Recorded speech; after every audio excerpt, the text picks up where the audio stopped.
한번 따라하실까요? 약속의 축복을 바라보게 하신 하나님, 새 2022년도 새해를 출발하면서 약속의 축복을 바라보게 하시는 하나님, 이런 제목으로 잠시 말씀 은혜를 나누기를 원합니다. 이제 새해를 출발하면서 모든 크리스찬들의 가슴 속에는 다시 또 성령 충만, 어떻게 생각하십니까? 다시 또 성령 충만, 다시 또 말씀 충만. 한번 따라하시겠습니까? 다시 또 성령 충만, 다시 또 말씀 충만. 이제까지 충만하게 살아왔지만 새해를 살아갈 수 있는 힘은 어디서 오겠습니까?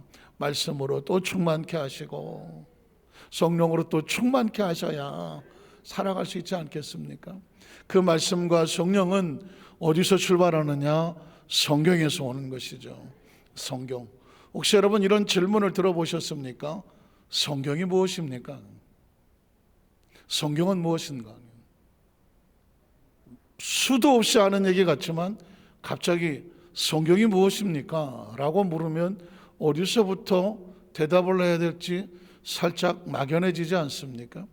성경은 글자 그대로 해석하면 거룩한 경전이다, 이렇게 말할 수 있지만 좀 더 구체적으로 들어가기 위해서 제가 영어 성경에 있는 이야기를 사진을 한 장 보여드리도록 하겠습니다. 자, 영어 성경은 사진을 먼저 띄워줘요. 사진을.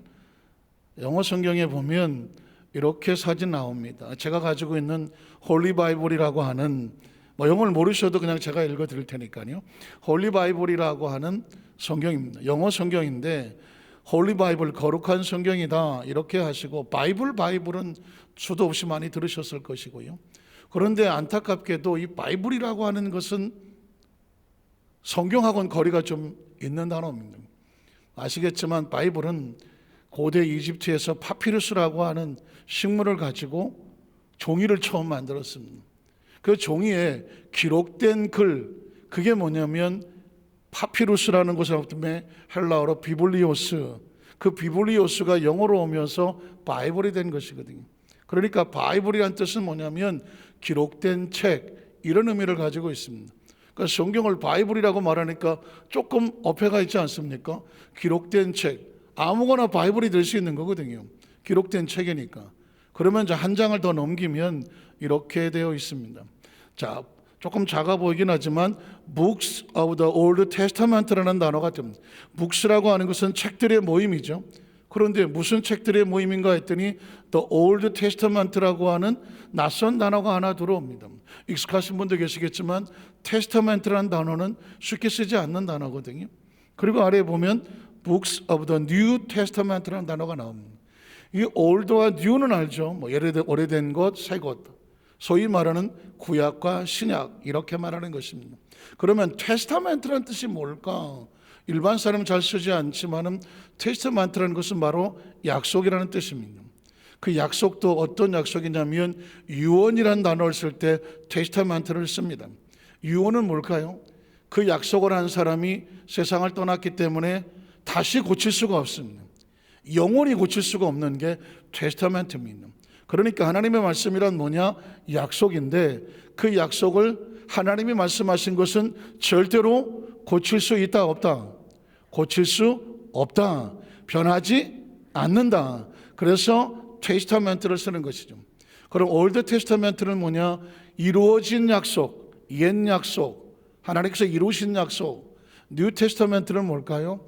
앞으로 이루어지는 새로운 약속. 그래서 여러분 아시는 것처럼 성경은 구약과 신약 이렇게 되어 있다고 말씀하는 것입니다. 자, 그러면 그 다음 사진에 보면 구약을 넘기면 The New Testament, The Old Testament 이렇게 표지에 말하고 있습니다. 그러니까 이제 이후로 우리가 성경에 너무 많이 정확하게 숨겨져 있었음에도 불구하고 장절을 찾다가 보니까 정작 표지에는 뭐라고 썼는지를 우리가 잘 보지를 못했던 장면이죠. 이제 이후로 여의도 수리 순복 안산교회 성도들은 성경은 뭐냐? 바이블이라고 말하지만 그 바이블 안에는 테스타멘트 약속이 담겨져 있더라. 구약은 오래된 약속이지만 이루어진 약속이고 신약은 이루어질 약속이다. 테스타멘트다. 그러면 이렇게 말할 수도 있겠습니다. 그 테스타멘트라고 하는 하나님의 약속이 무슨 상관이 있느냐 나와? 이렇게 물을 수도 있겠습니다. 약속이라고 하는 것은 누군가 유언을 했단 말이죠. 그 유언은 대상자가 있어야 되지 않겠습니까? 그래서 나오는 단어가 있는데 커버넌트라는 단어입니다. 자, 그러면 아까 제가 처음에 띄웠던 장면을 한번 띄워주세요. 보면 바이블이라는 단어는 설명을 드렸습니다. 테스터먼트도 설명을 드렸습니다. 자, 그러면 성경은 하나님께서 백성들에게 맺고 선포하신 하나님의 약속에 대한 기록이다. 자, 그럼 그 다음에 보면 자, 커버넌트라는 단어가 나오게 됩니다. 제가 지금 영어를 말씀드린 이유는 그냥 적어도 크리스천 입장에서 볼 때 성경에 바이블이라는 단어, 테스터먼트라는 단어, 그리고 잊지 말아야 될 단어가 뭐냐면 커버넌트라는 단어입니다. 커버넌트라는 단어는 뭐냐면 하나님의 약속, 테스터먼트가 누군가와 계약을 맺어지게 되면 이제 그 약속은 누구에 대한 약속일까요? 나에 대한 약속이 되는 거거든요. 그래서 커버넌트라는 단어는 뭐냐면 계약을 한다는 단어입니다. 계약. 자, 계약이란 뭐냐? 하나님의 약속의 말씀이 이제 나에게 부딪히면 그 말씀은 나와 계약이 되어진 것이기 때문에 그 약속에 대한 모든 것은 누구에게 이루어진다? 나에게 이루어진다. 믿으십니까? 이제까지 여러분 성경은 책을 읽은 것이 아니라 하나님의 약속을 읽으신 것이고, 말씀을 외웠다면 하나님의 약속을 외우신 것이고, 이제까지 여러분은 설교라고 해서 무슨 감명, 교훈, 교육을 들은 것이 아니라 하나님의 약속을 들어서 약속을 가슴에 새기신 것이고, 여러분이 지금 말씀을 믿었다고 말하면 말씀에 기록된 내용을 믿은 것이 아니라 말씀 안에 있는 하나님의 약속을 믿은 것이고, 우리의 삶은 약속 안에서 여기까지 달려왔으며 2020년도를 출발하면서 그 약속을 가슴에 새기며 바라보아야 2022년도 우리가 소망이 있는 이유는 뭐냐? 하나님의 약속이 있기 때문이다네요. 자, 그러면 커버넌트라는 단어는 어디서 나온 단어일까? 창세기 17장 2절에 보면 이따가 나오겠지만 영어는 그냥 모르셔도 돼요. 제가 그냥 설명을 하겠습니다. I will confirm, 내가 반드시 확증하겠다, 확신하겠다, 이것을 세팅하겠다, 내 앞에 두겠다 하면서 나온 단어가 뭐냐? My covenant라는 단어를 씁니다. My covenant. 이건 하나님이 쓰신 단어예요. 하나님, 나의 계약, 너하고 나 사이에 내가 약속한 My covenant를 between me and you, 너와 나 사이에다가 약속을 세웠다는 것입니다. 그러니까 하나님께서 아브라함을 선택했을 때 하나님과 아브라함의 사이는 뭐냐? 약속으로 맺어진 관계. 믿으십니까? 그러니까 이 이야기는 아브라함의 믿음을 통해서 하나님과 약속이 맺어진다고 하면 우리가 예수를 믿고 수십 년 동안 여기까지 왔잖아요. 앞으로도 살아 숨쉬는 동안 우리는 예수를 믿고 나가야 된단 말이죠. 그럼 우리의 머릿속에, 생각 속에, 의식 속에 과연 나는 하나님의 무엇을 믿는가? 하나님과 나는 무슨 관계가 있는가? 도대체 이 말씀은 나에게 무엇이 된단 말인가? 확신이 되어야 되지 않겠습니까? 그러면 성경에 구절이 있어야 되지 않겠습니까? 하나님께서 말씀하시기를 너와 나 사이에 나의 커버넌트, 계약을 맺어 놓았는데 그 계약의 내용이 무엇이냐면 I will greatly increase, 내가 아주 크게 너를 increase, 증가시킨다, 번성한다, 뻗어나간다. Your numbers, 너의 백성이 될 수 있으며 너의 재정이 될 수가 있으며 너의 생명이 될 수가 있으며 너의 지식이 될 수가 있으며 너의 지혜가 될 수가 있으며 너의 꿈이 될 수가 있으며, 어쨌든 너의 소유된 모든 넘버를, 너의 모든 재능과 재산과 비전과 꿈을 어떻게 하겠다? 크게 증가시키겠다. 이게 뭐냐? 하나님의 약속이거든요. 이 약속이 구약을 흘러 관통을 하고 그 약속이 신약세까지 흘러와 저와 여러분까지 여기까지 와 있어서 오늘 이 밤에 한 해를 마무리 짓고 새해를 출발하는 시간에 우리의 삶에 가장 중요한 것은 뭐냐? 하나님의 약속이더라. 약속이더라. 자, 우리 첫 번째로 하나님께서 창조사에게 선포하시는 하나님의 축복의 모습을 한번 살펴보겠습니다. 이 약속은 도대체 어디서부터 출발했느냐? 오다 가다 어디서부터 갑자기 생겨난 것이냐? 아니라는 것이죠. 성경은 이미 창세기 처음 출발부터 하나님께서 우리에게 약속을 선포하고 있습니다. 창세기 1장 1절로 5절에 보니까 태초에 하나님이 천지를 창조하시니라. 하나님의 창조 사건인데 가만히 보십시오. 이게 창조 사건일까요? 창조의 사건에 무엇이 담겼을까요? 그 다음 절에 보면 땅이 혼돈하고 공허하며 감의 깊음 위에 있고 하나님의 영혼 수면 위에 운행하시니라. 하나님이 이르시되 빛이 있으라. 영어 성경에 보면 Let there be light, 존재해라 이것입니다. 하나님께서 지금 뭘 하시려고 하면 하나님의 말씀하시고 약속하시고 선포하시면 존재는 존재하게 되어 있다. 무슨 말인지 아시겠습니까? 왜 이 말씀이 기록이 되나 그랬더니 보니까 우리에게 약속하시는 하나님이 과연 우리가 믿을만 하나? 우리가 생애를 걸고 믿을만 하냐? 단 한 번밖에 없는 생애인데 과연 하나님 보이지 않고 들리지 않는 그 하나님, 만져지지 않는 그 하나님 우리가 생애를 걸고 우리와 우리 자자손손에 믿을만 하냐? 그분은 어떤 분이냐? 라고 물었을 때 창세기에 하나님이 말씀하여 약속하여 이루시면 어떻게 되더라? 반드시 그대로 존재하더라. 이 말씀으로 말미암아 우리가 믿고 약속하고 의지하는 하나님이란 존재를 드러내고 있는 것입니다. 빛이 있으라 하시니 빛이 있었고 빛이 하나님 보시기에 좋았더라. 하나님 빛과 어둠을 나누사 하나님의 빛을 낮이라 부르시고 어둠을 밤이라고 부르시니라. 저녁이 되고 아침이 되는 첫째 날이더라. 26절 27절에 보면 그 창조의 사역 가운데 빼놓을 수 없는 것이 인간이죠. 저와 여러분이라는 인간의 존재는 어떻게 존재했을까? 하나님이 이르시되 우리 형상을 따라 우리의 모양대로 우리가 사람을 만들고 그들로 어떻게 바다의 물고기 하늘의 새와 가축과 온 땅과 땅에 있는 모든 것을 다스리게 하자 하면 그대로 될까요? 안 될까요? 그대로 되는 것이죠. 이게 법칙이거든요. 법칙은 다른 말로 말하면 약속이거든요. 이 약속과 법칙에서 저와 여러분이 지금 이 지구를 다스리고 있지 않습니까? 모든 동물과 식물과 이 모든 것들을 우리가 지배하고 다스려 나가지 않습니까? 이건 우리 힘이 아닙니다. 하나님이 우리에게 약속을 주셨기 때문에 법칙에 따라 우리가 그렇게 하고 있는 것이죠. 하시고 그 다음 절에 보면 하나님이 자기 형상 곧 하나님의 형상대로 사람을 창조하시되 남자와 여자를 창조하시고.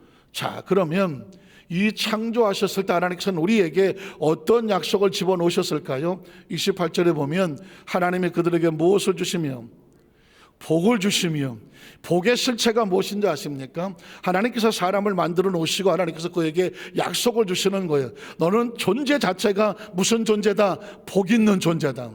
이건 하나님께서 그렇게 우리 안에 DNA를 집어넣은 거예요. 유전자를 집어넣은 거라니까. 저와 여러분은 어쩔 수 없는 복 있는 존재로 DNA가 그렇게 되어 있다니까. 우리가 굳이 하나님을 떠나서 실패하겠다고 죄를 저지르지 않는 한 우리의 존재 자체는 하나님께서 복 있는 존재로 만들어 주셨다니까.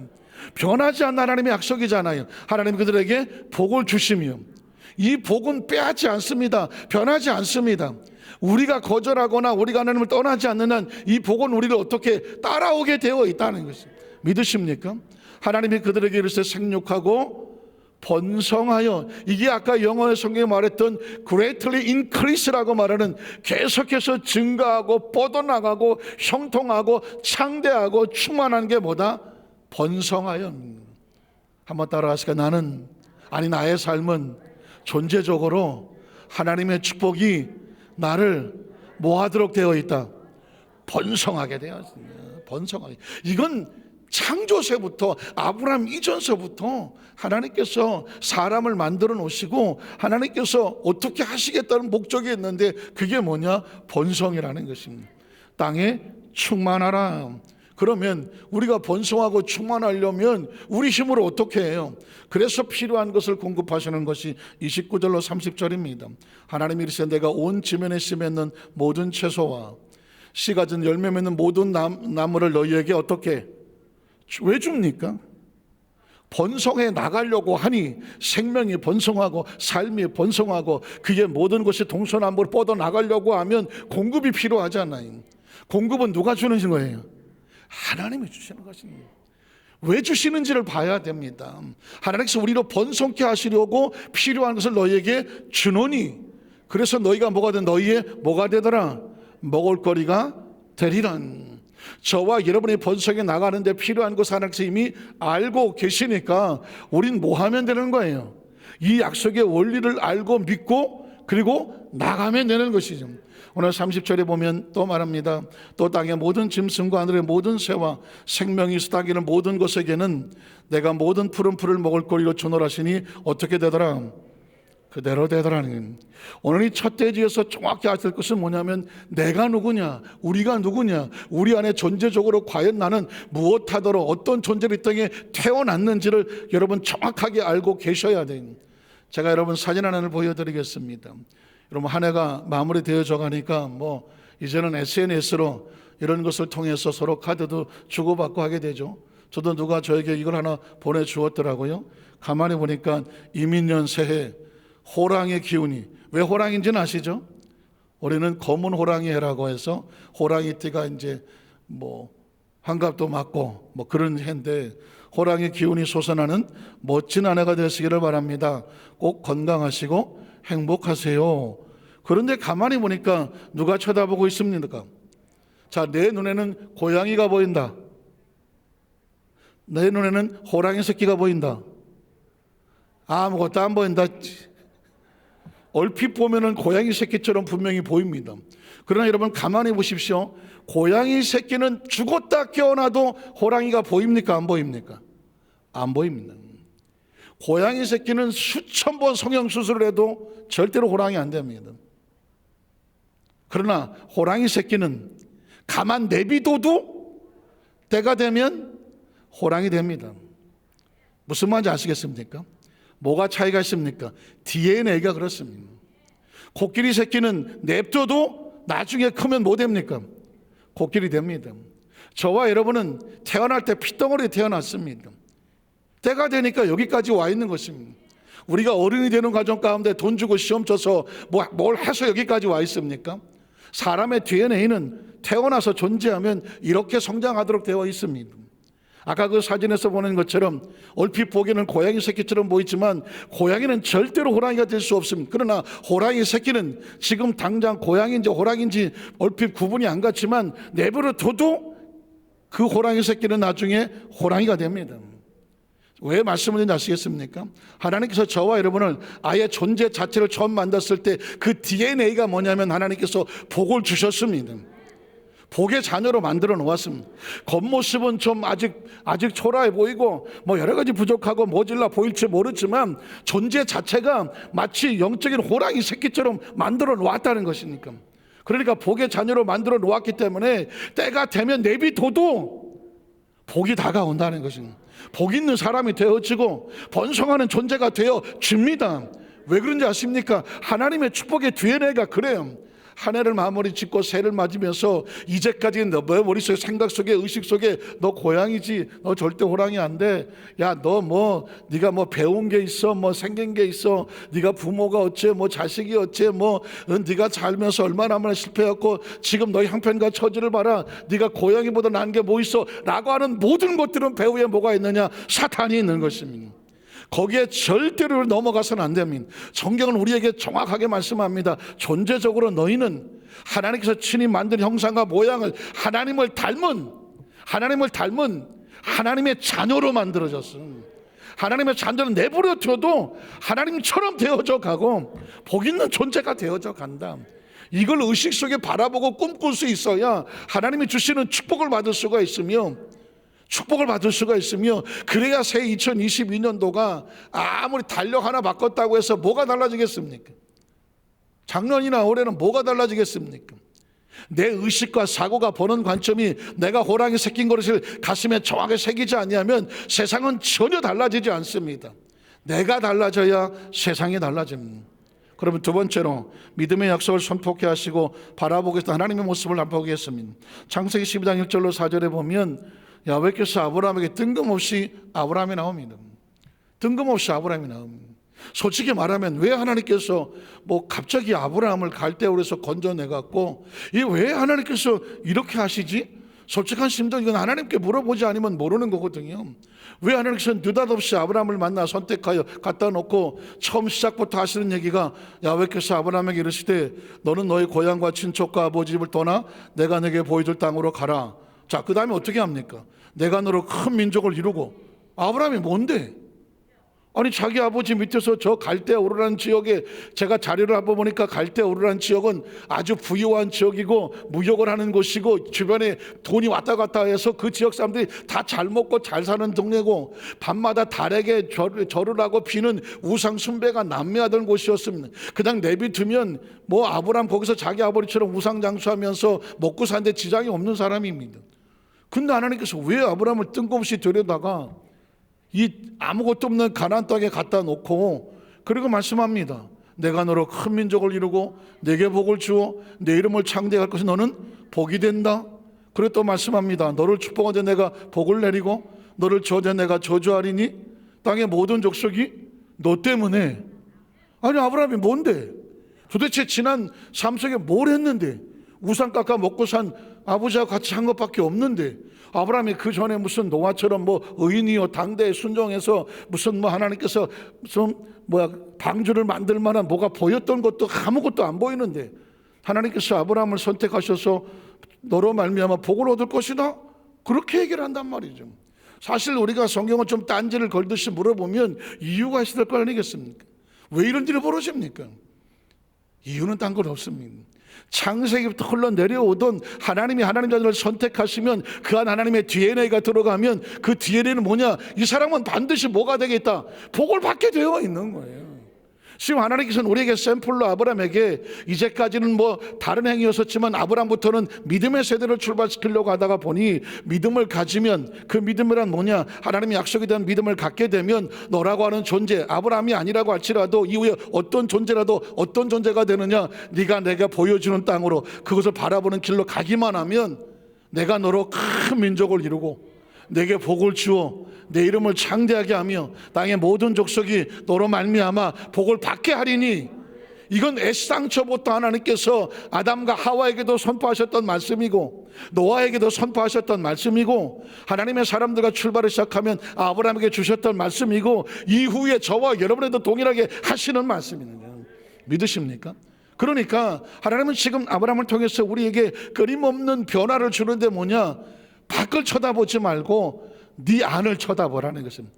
여러분 2020년을 출발하면서 오늘 말씀의 메시지 가운데 여러분의 가슴에 새게 될 것은 뭐냐면 젖과 꿀이는 가나안 땅은 밖에 있지 않냐고 내 안에 있는 것처럼 아브라함이 뭘 바라봐서 그게 내게 축복이 되는 것이 아니라 내가 약속의 자녀로 바라보면 세상이 축복이 되는 것입니다.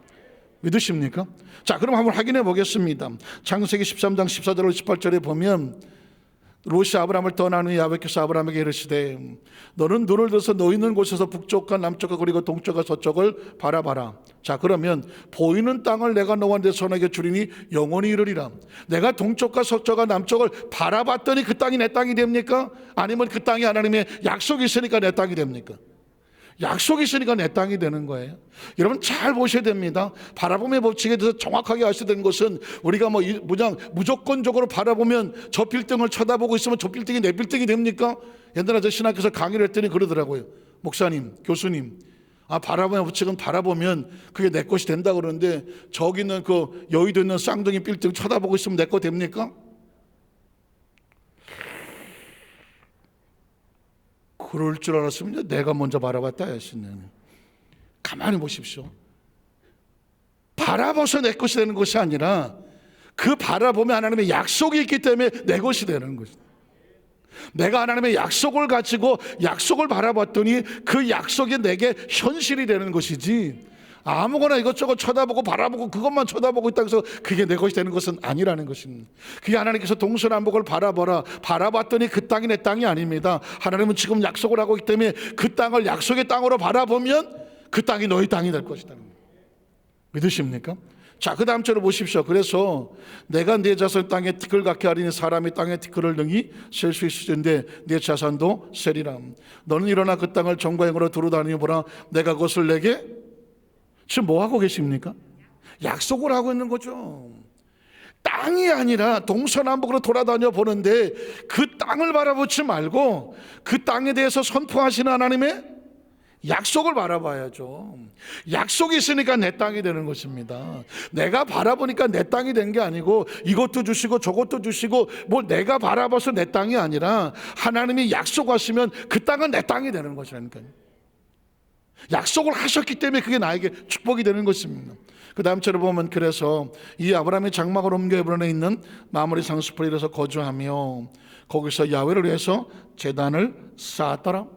자, 그건 뭐냐? 하나님과의 관계를과 위해서 올바로 세워졌다, 그런 말씀을 하고 있는 거죠. 창세기 15장 4절로 7절에도 보면 여전히 똑같습니다. 지금 하나님은 이게 쉽게 되지를 않으니까 아브라함의 의식과 사고에서 자꾸 이거 쳐다보고 저거 쳐다보고 딴 거 쳐다보고 있으니까 하나님은 지금 아브라함에게 뭘 교육시키냐면 네가 가슴에 새겨야 될 것은 하나님의 약속을 가슴에 바라보는 거예요. 여러분, 저와 여러분의 신앙생활을 하면서 수십 년 동안 하면서 내 안에 믿음이 있나 없나, 내가 믿음이 자랐나, 이걸 확인하고 싶으면 내 안에 하나님의 말씀에 대한 약속의 확신이 얼마나 있나, 확신이 얼마나 있나. 이 확신이 뭐냐? 약속에 대한 확신이 믿음입니다. 지금 아브라함이 그 약속에 대한 확신 하나님으로부터 계속 테스트를 받습니다. 야훼 말씀에 임하여 이르시되 그 사람이 내 상속자가 아니라 내 몸에서 날 자가 내 상속자가 되리라 하시고, 그리고 밖으로 나가 이르시되 하늘로 무뼈를 셀 수 있나 보라. 또 그 이르시되 내 자손이 이와 같으리라. 어떤 사람 말하기를 하늘의 별을 봤더니 아브라함이 자식이 많아졌더라. 그게 맞습니까? 아니면 아브라함이 하나님의 약속을 믿었더니 그 약속의 자녀가 하늘의 별처럼 많을 것처럼 바라보게 되어집니까? 그러니까 바라보는 것은 외부에 있지 않습니다. 내 안에 있습니다. 내 안에 있습니다. 내가 하나님의 약속을 끌어안고 내가 하늘의 별처럼 많은 자녀를 가질 내가 조상이 될 것이다, 내가 그런 축복이 올 것이다, 내가 마음에 확신을 하고 밤하늘의 별을 바라보면 그 밤하늘의 별들이 나에게 자손처럼 느껴지게 되는 거예요. 내 안에 그런 약속의 확신이 없으면 밤하늘의 별을 쳐다봐야 저 별은 나와버리고 저 별은 나와버리고 그냥 별로 보이지밖에 안 되는 것입니다. 2020년을 출발을 하면서 새해는 그냥 뭐 좋은 일이 있을라나, 막연한 것이 아니고 아니면 내가 이것저것 생각하면서 내가 바로 꿈꾸면서 계획하는 내 계획이 아닌, 이것저것 하나님 주세요라고 세운 내 기도 제목이 아닌 하나님의 약속의 말씀을 가슴에 끌어안고 말씀에 근거하여 바라보고 구하고 찾는 것은 약속의 말씀에 하나님께서 주셨더라는 거예요. 기억하십니까? 솔로몬이 하나님 앞에 구하였더니 그가 구하는 것이 하나님의 마음에 맞았더라. 하나님의 마음이 뭐예요? 하나님이 약속하신 것과 그의 구하는 것이 맞았더라. 그럼 하나님은 약속대로 행하시는 것입니다. 믿으십니까? 성경은 계속 이어집니다. 그 다음 절에 보면 아브라함이 야훼를 믿으니, 기억하시죠? 우린 이제 여의도 수만상교회 성도들은 믿는다는 단어를 감정적으로 해석하지 않는다. 믿는다는 것은 무엇이 하나님의 약속을 내 가슴 속에 붙잡는다. 믿으십니까? 그러면 어떻게 되십니까? 야훼께서 이를 그의 의로 여기신다.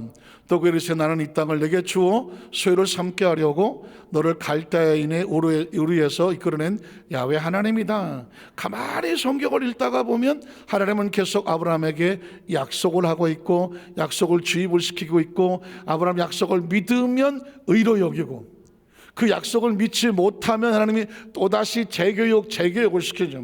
창세기 17장 1절 2절은 그래서 또 다른 교육입니다. 아브라함이 99세 때 여호와께서 아브라함에 나타나서 그에게 이르시되 나는 전능한 하나님이라 너는 내 앞에서 행하여 완전하라. 갑자기 어떻게 완전합니까? 인간이 하나님 앞에서 완전하시는 방법은 딱 하나밖에 없습니다. 그분이 말씀하시는 약속을 끝까지 붙잡고 믿어드리는 것입니다. 하나님 앞에 우리가 할 수 있는 의로운 행동은 딴 건 없습니다. 하나님이 말씀하신 것을 우리는 믿습니다. 그랬더니 뭐라고 말합니까? 그 다음 절에 보니까 내가 내 언약을, 아까 영어 성경에 제가 말씀드렸죠. 여기서만 내 언약이 커버넌트라는, 마이 커버넌트라는 표현을 썼습니다. 내가 내 언약, 테스터먼트라고는 하나님의 약속이, 변하지 없는 약속을 너와 맺으니까 뭐가 된다? 이제는 언약이 되고 커버넌트가 된다. 계약이 된다. 계약. 그러면 나와 너 사이에 두었다. 우리는 어떤 관계다? 계약을 맺은 관계다. 예수님을 구주로 믿으시면 아멘 하시기 바랍니다. 예수를 구주로 믿는다는 얘기는 뭐냐? 하나님과 우리 사이에 뭐다? 계약을 맺은 존재. 그 계약이 뭐냐? 하나님은 아버지고 우리는 하나님의 자녀가 된 것. 그 약속의 보증을 누가 하시느냐? 예수님이 맺어주고 성령님이 보증을 하시고 도장을 찍는다고 말하는 것입니다. 너 사이에 두어 너를 크게 어떻게 하리라? 번성하게 하리라 하시니. 자, 그 다음 절에 한번 볼까요? 아브라함이 엎드렸더니 하나님 또 그에게 말씀하여 이르시되 보라, 또 뭐가 있어요? 너하고 나셋 뭐가 있다? 언약이 있잖아. 제가 이 말씀을 끊임없이 여러분의 말씀을 드리는 게 뭐냐면, 그리스도인 하나님과 우리 사이에 있어서 구체적인 하나님과 우리 사이는 어떤 관계냐? 약속의 관계. 언약의 관계라는 것을 확신을 해야 사막에 어디들 갖다 놓고 뭐 어디다 혼자 떨어져 있었다고 한다고 할지라도 우리가 두렵거나 놀라거나 떨지 않을 수 있는 이유가 뭐냐면 하나님께서 나를 반드시 번성하게 하겠다는 뭐가 있다? 언약이 있다니까요. 이게 내가 약속의 자녀고 언약의 자녀라는 것을 확신을 가지면 세상에 누가 우리를 손을 대겠습니까? 믿으십니까? 인생을 살면 우리가 그렇게 살아야 되고 무엇을 먹을까 무엇을 마실까 염려하지 말라 그러더만 이건 이방인들이 구하는 거라면 2022년 출발하면서 어차피 정말 하나님의 말씀 가지고 출발하는 새해에 말씀대로 믿어보자니까. 말씀대로 믿어보고 말씀대로 의식하고 말씀대로 계획하고 말씀대로 결단하고 맡겨보자는 것입니다. 그래서 수고하고 무거운 짐을 맡기고 나가면 우리가 발 뻗고 한번 편안하게 잠을 자보자는 것입니다. 왜냐하면 내 언약이 누구와 함께 있더라? 너와 함께 있으니 너는 여러 민족의 아버지가 된다. 아까 말씀드렸죠? 호랑이 새끼는 내비둬도 호랑이 됩니다. 약속의 자녀는 내버려둬도 때가 되면 하나님의 약속을 성취하게 주십니다. 요셉은 내버려둬도 하나님의 꿈을 끌어안고 있으니까 나중에 총리 됩니다. 그냥 내가 되는 게 아니라 하나님의 꿈이 약속이 그렇게 만들고 호랑이 새끼가 어떻게 호랑이가 됩니까? 그 안에 호랑이가 될 수 있는 DNA가 유전자가 들어있잖아요. 하나님의 자녀들에게는 하나님의 축복의 유전자가 들어있습니다. 이걸 확신하고 정확하게 깨우쳐 있으면 살아가면서 나중에 내가 호랑이 안 될까봐 걱정할 이유가 없잖아요. 성경은 그래서 하나님께서 우리에게 아무것도 염려하지 말고 오직 기도와 간구로 너희 것을 감사함으로 아뢰라. 너희는 존재적으로 하나님의 자녀이므로 하나님의 자녀된 축복을 받을 운명이고 팔자라고 말하는 것입니다. 믿으십니까? 너는 여러 민족의 아버지가 될 것이다. 그리고 이제 오르는 내 이름을 아브라함이라고 하지 말고 아브라함이라고 하라. 아까 말씀드렸죠. 자식은 밖에서 얻어오는 것이 아니라 내 안에서 얻어지는 거거든.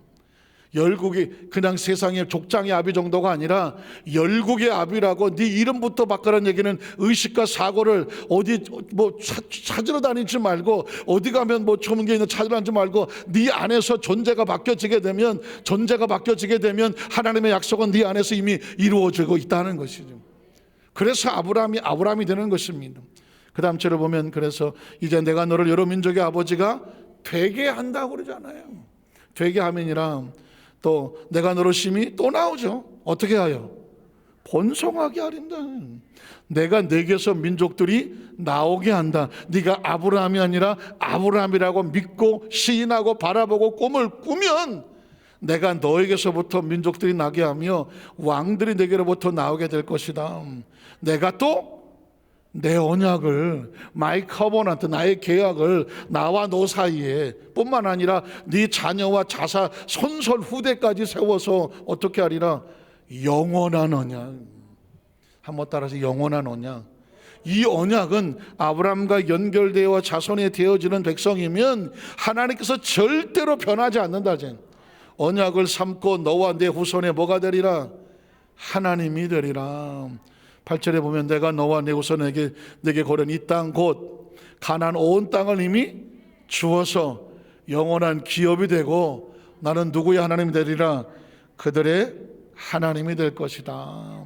그러면 이제 이렇게 물어볼 수 있습니다. 그럼 이미 벌써 수천 년 전의 사건인데 이 아브라함의 축복과 나하고 어떻게 연결을 시킬 것인가 라고 묻고 싶잖아요. 그래서 나오는 단어가 예수 그리스도인 거예요. 그래서 나온다. 왜 예수 그리스도인가?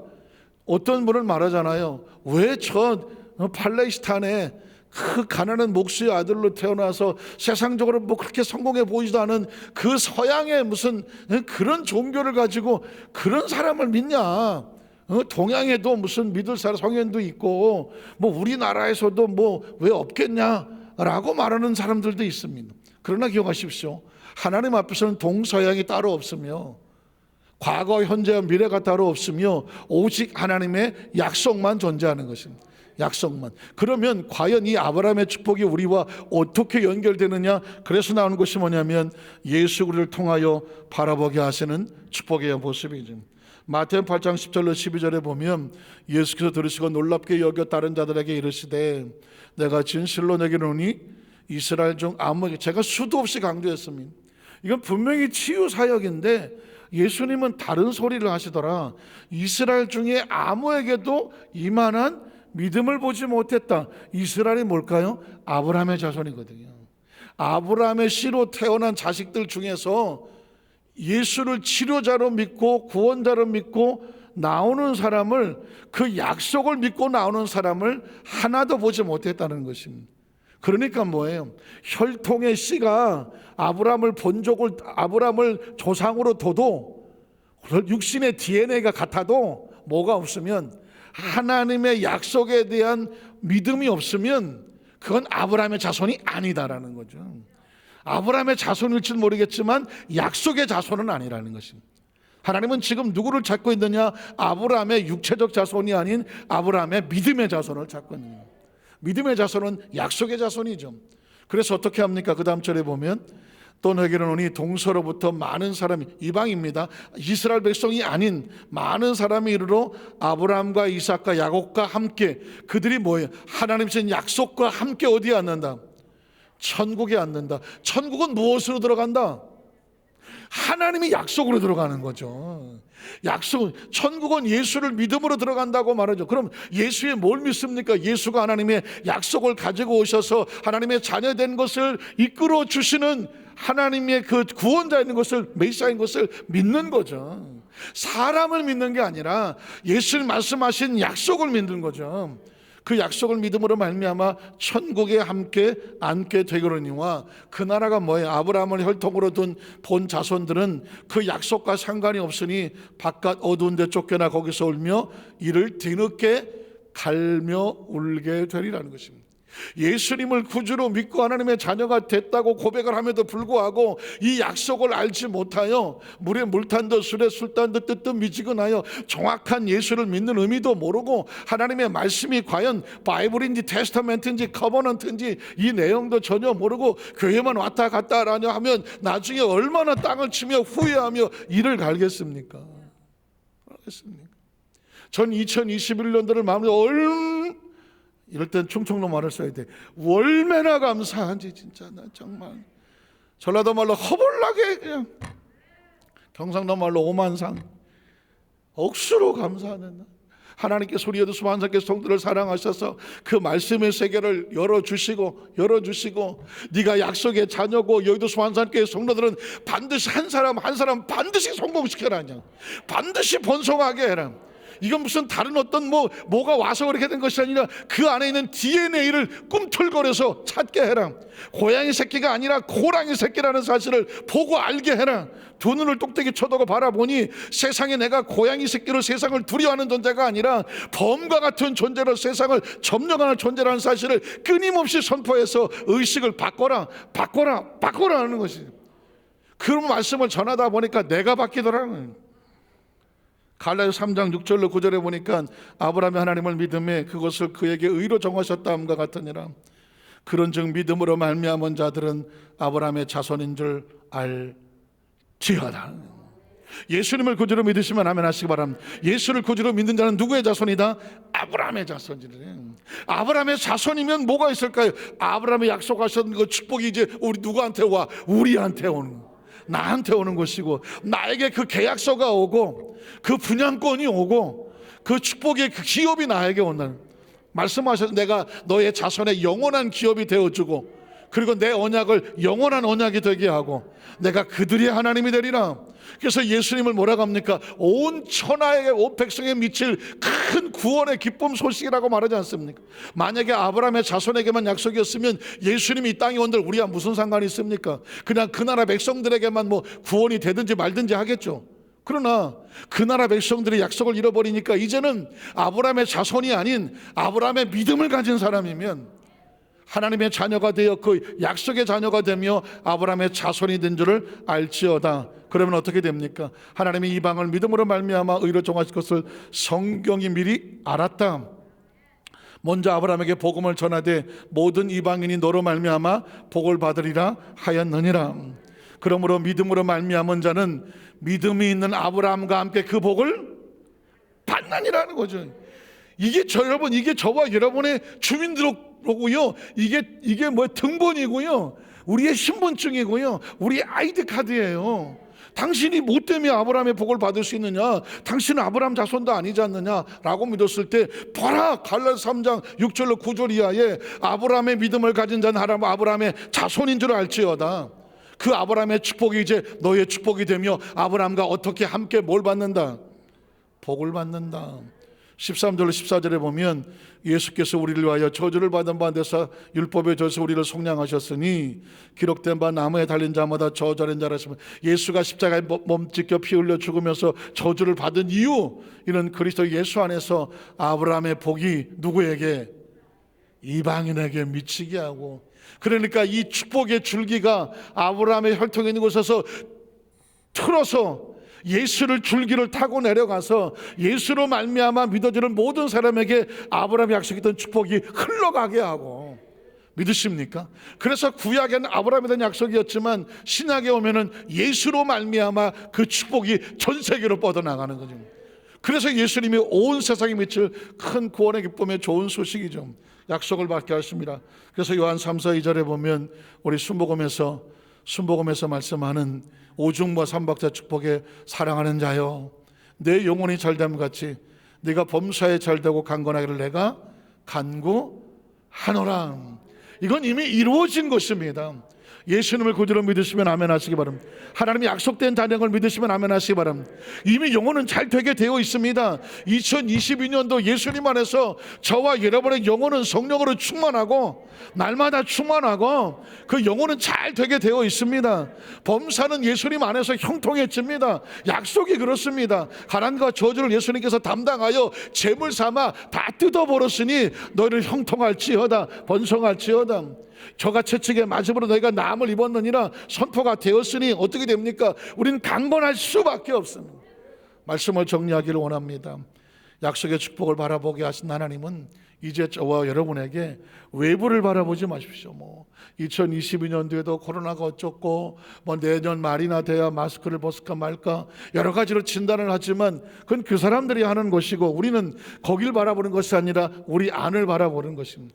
내 안에 하나님의 약속된 자녀, 그 약속이 나에게 미쳐지고 아브라함의 복을 내가 함께 받았으니 예수 그리스도 안에서 하나님의 뜻과 섭리가 나를 통하여 이루어지는 것이 최고의 축복이다. 그 비전을 위해서 하나님께서 내 영혼을 잘되게 하시며 범사가 형통하게 하시며 강건하게 하시는데, 하나님의 자녀들은 아브라함의 복을 하나님이 주셔서 하나님이 되게 하신다. 이걸 마음에 확신하고 담대하게 믿음으로 나가서 세상에서 땀 흘려 절망하고 좌절하고 하나님께서 준 축복을 귀에서 잊어버리고 살지 말고 정확하게 안고 품고 살아라. 이게 2020년도 새벽도에 저와 여러분을 주시는 하나님의 축복의 메시지입니다. 이 말씀을 꼭 가슴에 끌어안고 반드시 우리 여도수 한살교회 모든 성도들이 교회와 함께 번성하고 창대하고 왕성하고 강성하고 충만하시기를 주님의 이름으로 축원합니다. 기도하겠습니다. 하나님 아버지 감사합니다.